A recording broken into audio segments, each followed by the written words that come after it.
dan hamba tak boleh nak tolong. Contohnya mati kekasih, dan binasa harta dan segala balak, kena ribut, kena banjir. Itu bukan ikhtiar hamba. Hamba tak boleh nak tolong. Ribut, banjir boleh. Ada teknologi boleh halang ribut, boleh halang banjir. Nampak macam mana? Nak halang banjir. Lepas tu halang banjir, biar banjir turun tempat lain. Gitu orang lain pula buat teknologi pula tau. Biar banjir turun tempat kita pula bukan? Tak ada. Itu tak ada ikhtiar hamba. Semata-mata kehendak Allah Subhanahu wa ta'ala. Itu balak. Kena sabar atas balak ujian daripada Allah. Ini lebih sukar sebab barang yang menyalahi hawa nafsu serta tidak bersangkut paut langsung dengan ikhtiar hamba, semata-mata qada Allah Subhanahu wa ta'ala. Semata-mata qada Allah.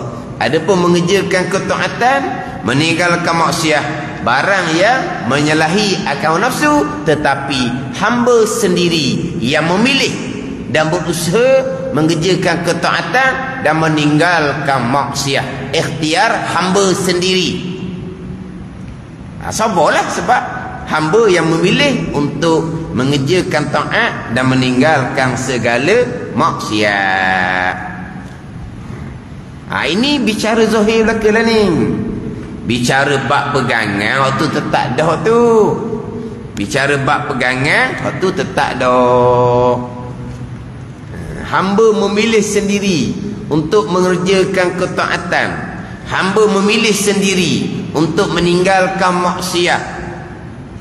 Secara mutlak pada zahir. Secara mutlak, semata-mata hamba memilih, semata-mata hamba berusaha mengerjakan taat, meninggalkan maksiat, semata-mata hamba pada zahir.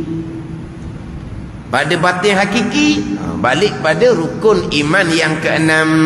Itu bab pegangan. Kalau kita pergi pada bicara ni kok, tak jalan kitab kita malam ni. Tak jalan kitab pernah bagi hati lah. Dan sekarang ni, ketiga keempat ni dikaitkan dengan ikhtiar. Ikhtiar hamba. Yang pertama kedua dia tak cerita. Pertama kedua tu adalah barang yang dibawa ikhtiar hamba. Tak, nak belajar, nak semayang, bukan kita pilih. Kita pilih. Meninggalkan maksiat, bukan kita pilih. Kita boleh pilih belajar, pilih tak mau belajar. Pilih semayang, pilih tak mau semayang.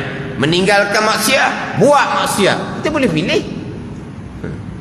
Sekarang ni, nak pergi masjid pun boleh. Nak pergi mana? Nak pergi patah pun boleh. Patah tak pergi malam-malam dah, khusus hujang ni.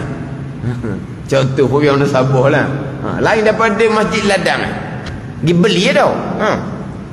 Nak pergi masjid ladang pun boleh. Nak pergi beli pun boleh. Kita memilih sebebas-bebasnya, tidak dipaksa-paksa, tidak ditolak-tolak. Itu pula steering kan. Gilah pak beli. Pergi pak beli boleh. Masjid boleh. Kita memilih untuk main masjid, solat berjemaah, buat taat, belajar fardu ain, buat taat. Kita yang memilih. Kita boleh pilih kod lain, tapi kita pilih nak pergi masjid. Itu pilihan kita. Pilihan kita. Sebebas-bebasnya pilihan kita hanya pada zahir. Macam mana pada zahir kita? Kita bebas tak memilih? Kita bebas nak duduk rumah boleh. Duduk rumah boleh. Tengok TV ke, berehat ke, sehari letih dah kerja, boleh pilih ada apa-apa. Kita bebas memilih pada zahir. Batin hakikinya sekalian qada qadar atau akidah. Ni memang kena atur molek lah. Sebab bila timbul bab itiak usaha apa semua, nampak sangat lah macam-macam mana pahaman-pahaman yang salah. Keluar pahaman pegangan yang salah. Kita cakap macam tadi. Tu cakap mengerjakan taat, meninggalkan maksiat, pilihan hamba. Yang ketiga ni tiada sangkut paut dengan pilihan hamba. Hamba cuma boleh memilih untuk menolong. Yang keempat tu langsung tidak masuk di bawah pilihan hamba. Mati orang yang dikasihi, binasa harta, bukan pilihan hamba. Segala balak, turun balak. Sekarang lah, sekarang tak ada lah banjir pun semua. Kalau air naik, banjir besar, tiada masuk sama sekali bawah ikhtiar pilihan hamba. Ni kita cakap ni, mengerjakan taat pilihan hamba, meninggalkan maksiat pilihan hamba. Tapi pegangan macam mana? Pegangan tu cakap okey lah, samalah kita bicara. Pegangan macam ni cakap zahir ni, cakap asbab. Pegangan macam mana? Sama juga orang bercakap, pilihan hamba, perbuatan hamba, tapi bersekali ataupun duduk di bawah ikhtiar pilihan Allah dan perbuatan Allah. Itu satu ayat juga. Pilihan hamba, perbuatan hamba bersekali dengan qada qadar. Senang, qada qadar kan? Qada pilihan Allah. Pilihan qada ni ketentuan Allah, pilihan Allah, ketetapan daripada Allah, keputusan daripada Allah, hukuman daripada Allah. Boleh letak belaka qada ni.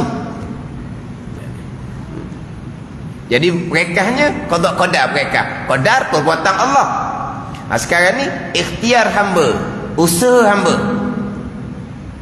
duduk di bawah qada qadar, bersekali dengan qada qadar. Okey, tak ada apa ayat tu, ada. Tapi apa saya sebut tadi, mengerjakan taat ikhtiar hamba, meninggalkan maksiat ikhtiar hamba. Berarti setakat tu pun tak apa. Setakat tu pun tak apa. Pegangan kita kan Tuhan belaka, waktu nak gerak dah. Tambah molek laginya, nampak molek lagi. Yelah pilihan hamba, perbuatan hamba, tapi duduk di bawah qada qadar. Pun kena halusi pula. Ada kata bersekali dengan qada qadar, ada kata duduk di bawah qada qadar, ada kata terkandung di bawah qada qadar. Guna ayat apa pun, tak sebut qada qadar pun, pegangan tetap dah. Mengerjakan taat, meninggalkan maksiat, ikhtiar hamba. Yang ketiga ni bukan ikhtiar hamba, tapi hamba ada ikhtiar untuk menolong. Yang keempat tak ada, tak masuk ke ikhtiar hamba, tidak masuk ke ikhtiar hamba semata-mata. Jadi yang mengerjakan taat ikhtiar hamba, meninggalkan maksiat ikhtiar hamba. Berarti setakat tu okey, tak ada apa-apa. Tekanlah bab akidah. Ni kita pernah bagi hati, kita tasawuf nombor 3. Orang belajar tasawuf nombor 3, orang belajar fiqh nombor 2, hak nombor 1 tu mesti kemar. Cerita dah nombor 1 tu. Kalau bicara hak nombor 2 pula, lagilah. Tak ada langsung qada qadar.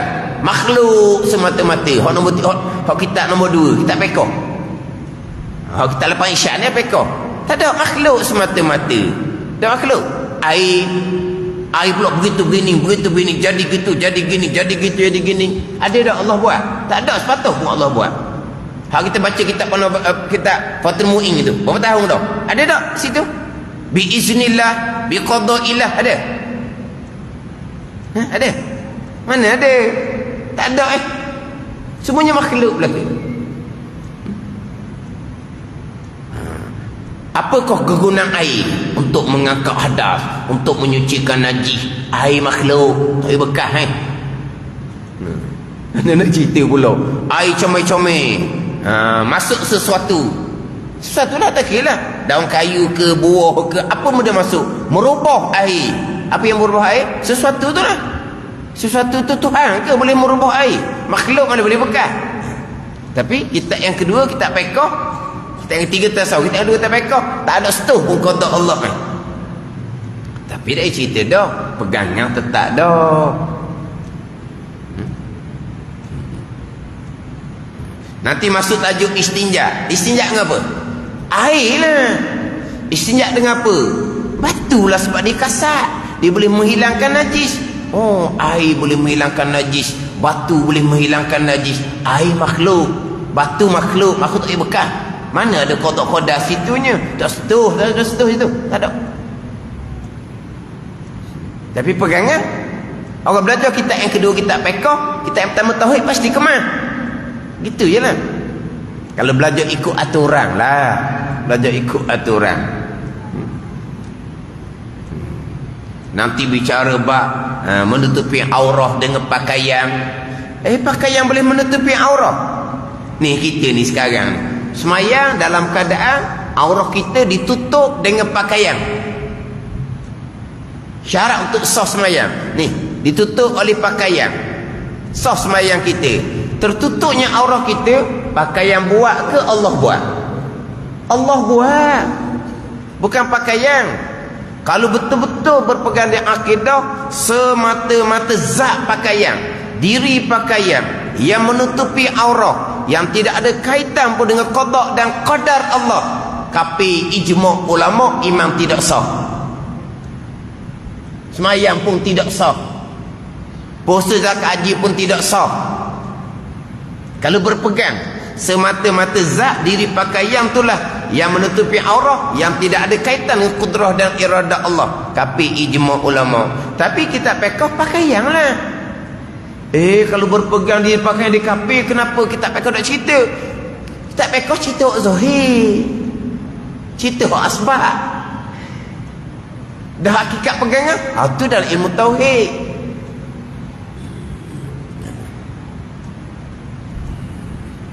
Ni pula ilmu yang ketiga pula ni, ilmu tasawuf. Tauhid comel, fiqh comel, tak cerita dah. Mana kalau kita cerita setakat pilihan hamba mengerjakan taat dan meninggalkan maksiat, berarti setakat tu pun tak apa dah. Tapi comel ni cerita pula bersekali lah, duduk di bawah qada lah. Apa makna bersekali? Berkongsi. Apa makna bersekali? Hamba memilih sebagaimana pilihan Allah. Hamba memilih sebagaimana pilihan Allah Subhanahu wa ta'ala. Wa ma tasha'una illa an yasha Allahu rabbul alamin. Tiadalah kamu memilih melainkan barang yang memilih oleh Allah, oleh Tuhan bagi sekarang alam.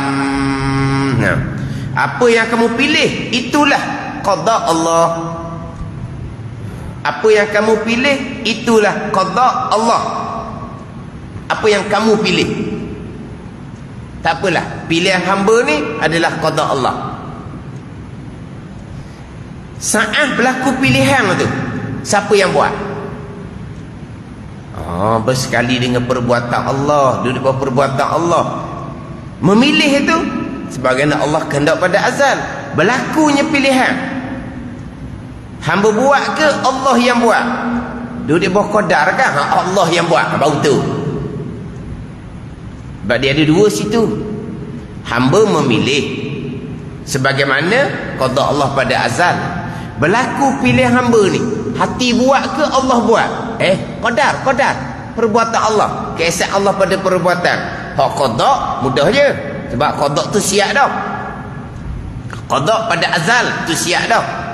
Jadi apa yang kita pilih? Kita pilih nak mengerjakan taat, kita pilih nak meninggalkan maksiat. Itulah qada Allah pada azal.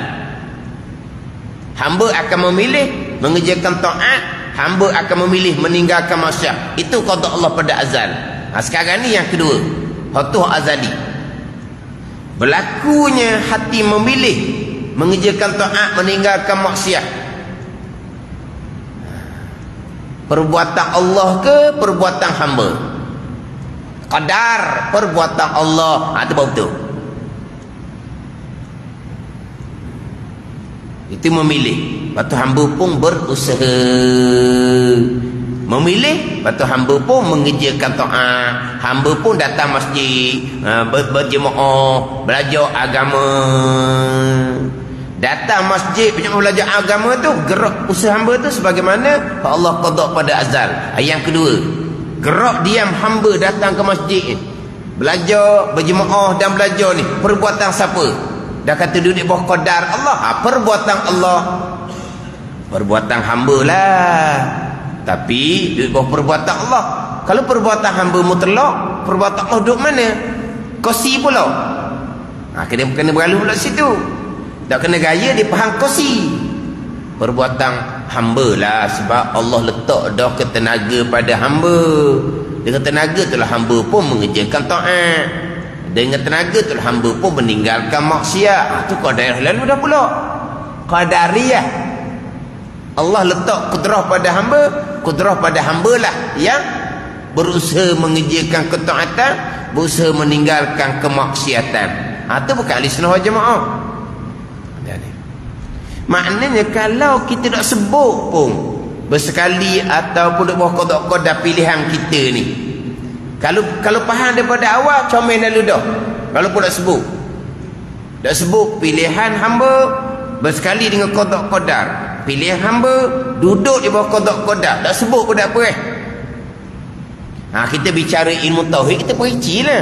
Ni bicara ilmu tasawuf, kita dah ayat dah tu. Kita hanya sebut mengerjakan taat, pilihan hamba, meninggalkan segala maksiat, pilihan hamba. Ayat 3 ke 4 ni bukan pilihan hamba. Buat atu gitu. Lepas tu pilihan hamba duduk mana? Tak sudah bicara lah atunya. Naik setangga lagi, nampak comel bersekali dengan qada. Pilihan hamba tu duduk di bawah qada. Lagi comel. Tapi betul ke tak apa yang dipahami? Betul ke tak apa yang dipahami? Waktu hak penting kan? Bila dia perici je, tak betul, kena. Itulah kadang-kadang sebut comel lah, biiznillah. Kita pun sebut biiznillah dengan izin Allah. Allah mengizinkan. Allah buat ke tak? Allah tak buat. Allah mengizinkan. Allah tak sekat, Allah tak halang. Kalau Allah sekat, Allah halang, tak dibuat. Izin bukan Allah buat. Allah membenarkan, Allah membiarkan. Sebab di sesuatu tu Allah letak dah dia punya keupayaan. Bukan Allah jadikan kosong. Allah jadikan makhluk ni tak kosong. Allah jadikan manusia, Allah letak IQ. Allah jadikan manusia, Allah letak tenaga. Allah jadikan manusia, Allah letak deria penglihatan, deria pendengaran, deria bau, deria rasa, deria situ Allah letak belaka dah pada diri hamba manusia sebaik-baik kejadian. Lepas tu apabila hamba melakukan apa-apa perkara, mata melihat, telinga mendengar apa-apa perkara, hamba sendiri dengan izin Allah, Allah tak halang. Tapi bukan Allah yang buat. Ni kadang-kadang. Jadi cakap separuh pun, cakap sebab semata-mata pun tak ada apa-apa pun. Orang kata pekoh tu lah, pekoh asbab semata-mata, tak ada pun. Siapa ke habis kitab Fathul Mu'in tu? Bila nak habis kitab Fathul Mu'in, ceritalah habis kita dulu. Tapi di situ dalam tu sudah jumpa lah. Tak ada qada tak ada dalam tu. Semata-mata makhluk, semata-mata asbab. Semata-mata makhluk, semata-mata asbab. Tuak jadi cuka dengan sendiri, tuak jadi cuka sebab ubuh obat. Itu bicara dahulu. Kalau bicara bab sembelihan pula, nak sembelih ni pisau kena tajam. Sebab apa? Barulah tidak menyakiti binatang. Pisau. Mana qada? Memang tak ada. Saya dah cari lah. Cerita asbab semata-mata tak ada salah pun. Akidah tu tak ada. Macam cakapan harian kita tu lah, asbab semata-mata, tak ada apa-apa pun. Tak ada apa-apa pun. Pergi pegangan kemah. Tapi kalau pegangan tak betul, cakap molek pun tak betul juga. Cakap molek tu dengan izin Allah, alhamdulillah dengan izin Allah, comel tu kan. Alhamdulillah dengan izin Allah. Saya pernah jumpa sekali orang tua belajar agama. Dia cerita, alhamdulillah dengan izin Allah, sejak saya makan ubat tu jadi sihat, boleh belajar, boleh buat amal. Okey, dengan izin Allah. Kalau dia tak sebut izin Allah pun, saya tak akan komplain apa-apa. Allah ustaz, obat tu mahal ustaz. Contohlah, doktor pakar harga mahal, makan obat tu kok penyakit macam cabut buang gitu je. Kalau cakap gitu pun, saya tak akan kata apa pun. Tak kata apa pun. Dapat mahal kan? Doktor pakar, dia kata penyakit cabut buang je. Cakap mana pun. Cakap asbab. Ni dak ni cakap comel ni. Alhamdulillah dengan izin Allah. Semenjak makan obat tu jadi sembuh. Okey? Ditambah pula Allah mengizinkan kandungan pada obat tu menyihatkan saya cari penyakit pula dah. Allah menyembuh, Allah menyihat ke obat tu. Obat pun mari daripada Allah juga, sebab dia obat tu ada kandungan tu Allah yang bubuh. Yelah masa jadi sihat sembuh tu Allah buat ke kandungan tu buat? Kandungan tu buat dengan izin Allah, dengan bahawa Allah tak sekat. Tapi Allah buat ke Allah tak buat? Tu kan mutasi pada perbuatan. Tu syirik gitu. Khilaf kafir ataupun dosa besar. Dan ni orang cakap comel ni. Orang yang duk belajar dah ni. Kata tak sandar kepada qada pun tak akan kata apa. Pegangan comel. Ni comel lagi ni. Alhamdulillah satu dah. Dengan izin Allah sandar ke Tuhan. Tiba-tiba bukan Tuhan buat. Allah mengizinkan dengan Allah tidak menyekat, Allah tidak menghalang. Kata kok mana pula. Tapi pahaman sama ni banyak. Sebab Allah jadi dah sesuatu pada makhluk. Allah tak jadikan makhluk tu kosong. Sebab obat lain, kandungan obat pun lain, obat pun macam-macam, bentuk serupa, bulat lepeh tapi kandungan berbeza. Bukan benda yang kosong. Allah jadi dah kandungan, lepas tu kandungan lah yang pula berperanan. Barulah apa yang telah jadikan bermanfaat, tidak sia-sia. Ni Allah jadikan segala-gala pada tubuh hamba saat berlaku Allah juga buat, bukan sesuatu di hamba yang buat. Apa? Jadi Allah sibuk ke kalau gitu? Jadi macam tak bermanfaat, tak berfaedah lah sesuatu yang Allah jadi pada hamba. Dia kira tu. Jadi bergunanya apa yang Allah jadikan pada kita ni? Berguna je IQ, bergunanya tenaga, memilih hamba sendiri dengan izin Allah. Tapi bukan Allah. Berusaha hamba sendiri dengan izin Allah. Tapi bukan Allah. Izin Allah apa? Allah membenarkan, Allah membiarkan ni. Kalau Tuhan letak pada kita ni, IQ ke tenaga ke berperanan. Allah tak sekat. Kalau dia sekat tak jadi peranan juga. Dia masuk di situ. Ni sekarang pahaman gini kena-kena ada tempat ambilan. Faham? Gini mari daripada pegangan orang begian. Baru tahu. Bertambah nyata ni pahaman yang terpesong ni. Tapi alhamdulillah lah di kalangan yang berpegang dengan akidah Ahlussunnah wal Jamaah ni, dia ambil tahu, respon, ambil tahu. Tapi di kalangan orang-orang yang ternama belum ada respon lagi. Kita nak respon daripada orang-orang yang ranking tinggi. Kita nak respon daripada orang-orang yang ranking tinggi. Kenapa orang ranking tinggi belum respon? Orang ranking pertengahan baru responnya. Orang ranking tinggi duduk mana? Kena-kena kadang-kadang ada juga orang ranking tingginya pegangan begitulah juganya. Nak bunyi macam mana? Gitulah juganya orang ranking tinggi. Akhirnya timbullah orang rakamah lama. Orang ranking ni ning bawakan dia, serupa je dengan tadinya. Pilihan hamba sendiri. Allah mengetahui, Allah melihat, bukan qada-qadanya. Keluar. Hak mengaku ahli sunnah pun bukan ahli sunnah. Dan moleknya orang ranking tinggi itulah yang tegah dalam perkara ni, sebab mereka lebih ramai yang mengikuti dan mereka lebih dipercayai. Orang hak ranking tinggi, mereka ni lebih ramai orang ikuti dan mereka lebih dipercayai. Orang ranking pertengah, ranking bawah ni ialah orang hak dengar tak ramai. Kadang-kadang orang percaya tak percaya. Itu perlu pada orang ranking tinggi tu yang mengaku ahli sunnah wal jamaah. Tiba-tiba terkadang ada juga hak mengaku ahli sunnah wal jamaah tapi pegangan bukan pegangan ahli sunnah wal jamaah. Jadi kita ni macam sebut tadilah, masuk dalam bab ni tak jalan kita. Jadi bahagi yang ketiga ni kita baca semula minggu depan. Bahagi yang ketiga dan bahagi yang keempat. Wallahu a'lam. Bismillahirrahmanirrahim. Alhamdulillahirabbil alamin. Wassalatu wassalamu ala sayyidil mursalin wa ala alihi wa sahbihi ajma'in. Allahumma iftah alaina futuhal arifin. Allahumma allimna ilma akdamin wa fahmna famas sabiqin warzuqna ruqat talibin. Allahumma zidna ilman wa alhiqna bis salihin. Wa sallallahu ala sayyidina Muhammadin wa ala alihi wa sahbihi wa sallam. Walhamdulillahi rabbil alamin.